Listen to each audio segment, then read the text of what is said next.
नमस्कार दोस्तों, स्वागत है आपका 69,000 सहित अन्य शिक्षक भर्ती और 22,000 सीट अपडेट न्यूज में। तो टीम के सभी साथियों को कहना है कि निष्क्रिय बैठने से कुछ भी हासिल नहीं होगा और मामला ठंडे बस्ते में जाएगा, इसलिए सभी लोग ट्विटर पर ही ट्रेंड में लग जाइए। तो यहाँ ट्विटर का जो हैशटैग है, खाली पदों को भरने के लिए होगी तीसरी काउंसलिंग को ऐड करके, जो कि महानिदेशक स्कूल शिक्षक ने स्कूली शिक्षा अभ्यर्थियों को विद्यालय में ज़्यादा से ज़्यादा शिक्षकों को उनकी खाली सीट भरने का जो प्रेस कॉन्फ्रेंस किया था, जिसके बाद कहा था खाली पदों को भरने के लिए होगी तीसरी काउंसलिंग। तो ये हैशटैग जोड़ करके यहाँ पर चलाया जाएगा। अगर सक्रियता देखी जाए तो 22,000 सीट जोड़ने के लिए अभ्यर्थी जो हैं वो काफ़ी सक्रिय हैं। वो सभी जगह अपने ज्ञापन के माध्यम से इस 22,000 सीट मामले को हाईलाइट रखे हुए हैं।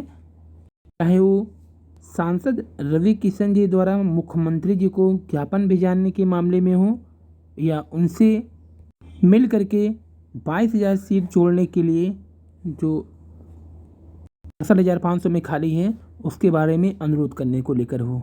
वहीं मुख्यमंत्री उत्तर प्रदेश योगी आदित्यनाथ की जनता से अपील है, जब तक आवश्यक ना हो घर से न निकले। हाई रिस्क कैटेगरी से जुड़े लोग जैसे 10 साल से कम उम्र के बच्चे, 60 साल से अधिक उम्र के बुजुर्ग, गर्भवती महिलाएं, एक से अधिक बीमारियों से ग्रस्त व्यक्ति, कमजोर इम्यूनिटी वाले लोग घर से बाहर न निकले। बगैर मास्क के घर के बाहर बिल्कुल न निकले। अनावश्यक भीड़भाड़ वाली जगह पर न जाएं। व्यापारीगण मास्क एवं ग्लव्स का इस्तेमाल जरूर करें। कार्यालय में कर्मचारियों को शिफ्टों में बुलाएं। एक बार में आधी से अधिक कर्मचारी को न बुलाएं। फील्ड में तैनात अधिकारी एवं कर्मचारी मास्क एवं ग्लव्स जरूर पहने। स्वच्छ सैनिटाइजेशन एवं फागिंग नियमित रूप से कराई जाए। कंटेनमेंट जोन को सख्ती से लागू किया जाए। रात्रि कर्फ्यू का पालन करें। कोरोना की लड़ाई में शामिल योद्धाओं को सहयोग एवं सम्मान करें। कोरोना की लड़ाई के लिए आवश्यक जीवन रक्षक दवाएं एवं ऑक्सीजन इत्यादि की होल्डिंग न करें।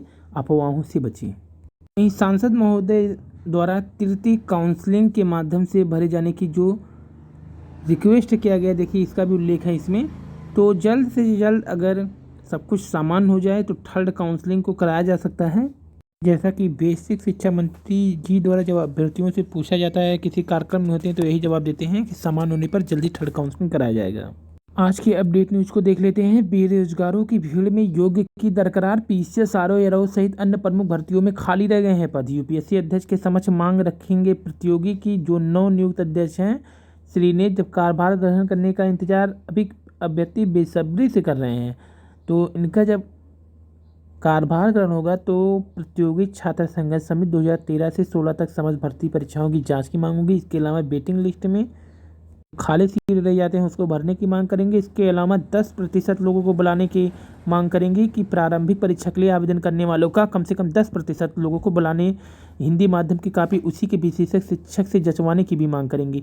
क्योंकि अभ्यर्थियों को कापी देखने की ऑनलाइन व्यवस्था करने की जो मांग थी वो तो नहीं करी थी, इनसे भी यही मांग किया जाएगा।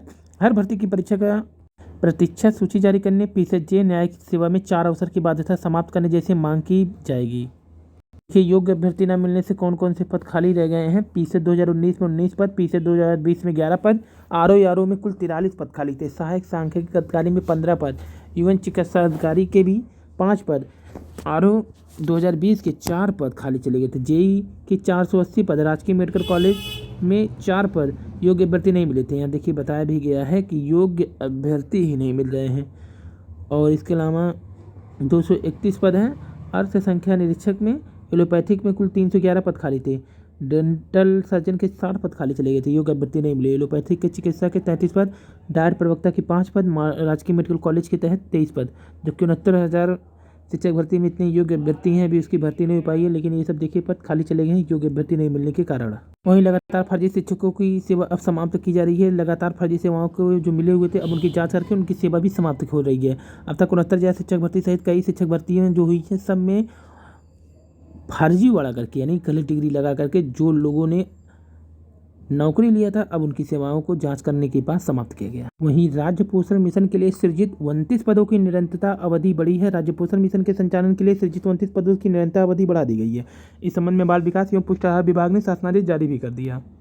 और जस्टिस शांतनागौदर सर जो थे, शांतनागौदर सर की ही पीठ ने यूपी के शिक्षकों की भर्ती को ठहराया था जायज।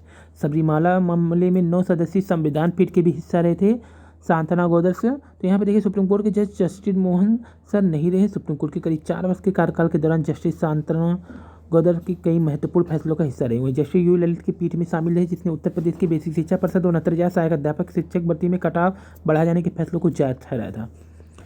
जस्टिस सर ने उस 9 सदस्यीय संविधान पीठ का भी हिस्सा रहे, जिसमें सबरीमाला मामले से लेकर के उठे सवाल पर निर्णय दिया था।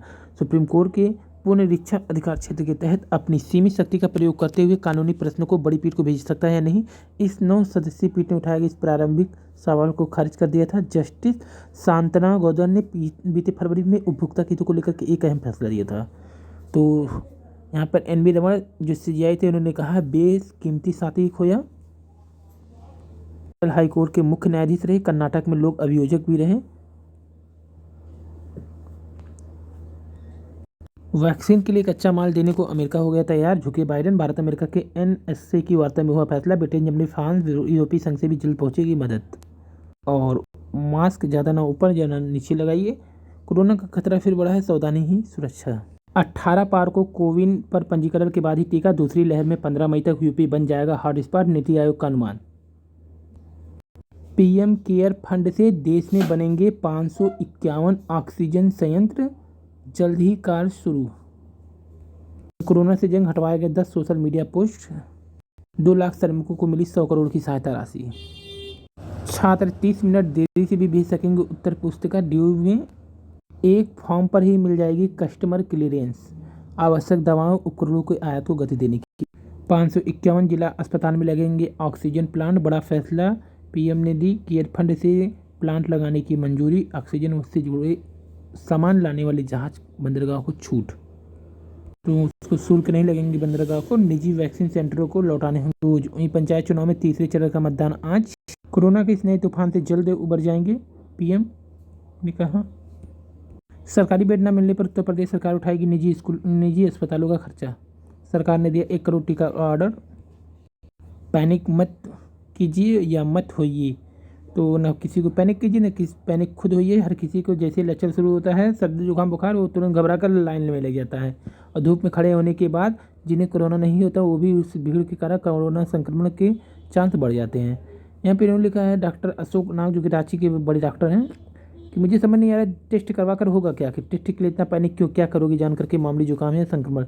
अब इसकी कोई दवाई है ही नहीं, तो क्या होगा पॉजिटिव टेस्ट रिजल्ट का, ना तो अस्पताल में जगह है ना तो दवाई है, फिर रिजल्ट जानकर क्या कर लीजिएगा। आपको रिजल्ट की चिंता और घबराहट ही बढ़ेगी। कितने लोग पॉजिटिव रिजल्ट देखकर कोलैप्स हो जा रहे हैं। लक्षण आए तो मन में ये ठान लीजिए कि आपको खुद ही घर में ठीक करना है, सोचना भी नहीं का अस्पताल के बारे में। विटामिन C जिंक के साथ B कॉम्प्लेक्स, स्टीम, ज़्यादा लिक्विड डाइट, नारियल पानी वगैरह लीजिए। बुखार के साथ पैरासीटामॉल लीजिए। ढेर सारे उल्टे सीधे काढ़े से बचिए, वो सब आपको बीमार ही करेंगे। तो इन्होंने लिखा कि सामाजिक अनुभव ये कह रहा है कि आनंद फानंद में जो लोग तुरंत उल्टी सीधी एंटीबायोटिक ले रहे हैं, उससे क्या होता है कि जो सीने के बलगम होता है सूखा देता है, फिर जैसे ही बलगम सूखता है सांस की दिक्कत हो जाती है। इसलिए 10 मिनट की धूप, स्टीम और विटामिन लेते रहिए। पैनिक करके ज़्यादा दवाइयाँ लेकर के बलगम मत सुखाइए, निकलने दीजिए। उसे पैनिक कीजिएगा तो शरीर का ऑक्सीजन लेवल अपने आप गिर जाएगा। कोई ज़रूरत नहीं है बार बार पल्स और ऑक्सीजन चेक करने की। तो यहाँ पर बड़ी मात्रा में जो लोग टेस्ट करवा करके भर्ती हो जा रहे हैं, इससे क्या होता है कि जिन मरीजों को अत्यधिक ज़रूरत है उन्हें बेड ही नहीं मिल पाता।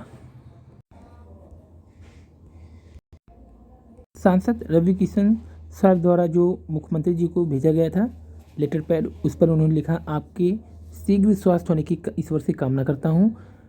आपके नेतृत्व में उत्तर प्रदेश का जो विकास हो रहा है, आप संपूर्ण उत्तर प्रदेशवासियों के लिए, उनके हितों के लिए जो कार्य कर रहे हैं। इसके अलावा मुझे जो गोरखपुर संसदीय निर्वाचन क्षेत्र से प्रतिनिधित्व करने का अवसर भी मिला है। यहाँ पर देखिए 1,37,000 पदों में से जो पद खाली हैं 22,000, उन पदों को कि 2 बार में ही सुप्रीम कोर्ट ने भरने के लिए कहा था। उन 22,417 पद को 69,000 शिक्षक भर्ती में जोड़ करके जो 90-97 पास अभ्यर्थी हैं, जो कम गुणांक लेकिन मार्क्स अच्छे हैं, क्योंकि वो लोग 110-115 लाने के बाद जो उनका हाई स्कूल इंटर और BA था उसमें कम अंक के कारण, पहले की कॉपी जो भी चेक होती थी हाई स्कूल इंटर, उसमें अधिकतर लोग 70 से ऊपर नहीं जा पाते थे, 65 तक ही ला पाते थे। लेकिन आज क्या है 98, 95, 92 लाना भी बहुत आसान काम है। तो वो लोग यही कह रहे हैं कि उस समय के जो एकेडमिक गुणांक के कारण हम बाहर हैं, ना कि पेपर के कारण, क्योंकि कुछ लोगों का अंक देखेंगे तो 115 तक लाए हैं, लेकिन वो लोग भी बाहर हैं। तो ये लेटर जो लिखा गया है सांसद महोदय द्वारा, जहाँ छात्रों को गुणवत्ता युक्त शिक्षा प्राप्त होगी, योग्य शिक्षकों को जीविकोपार्जन का साधन प्राप्त होगा।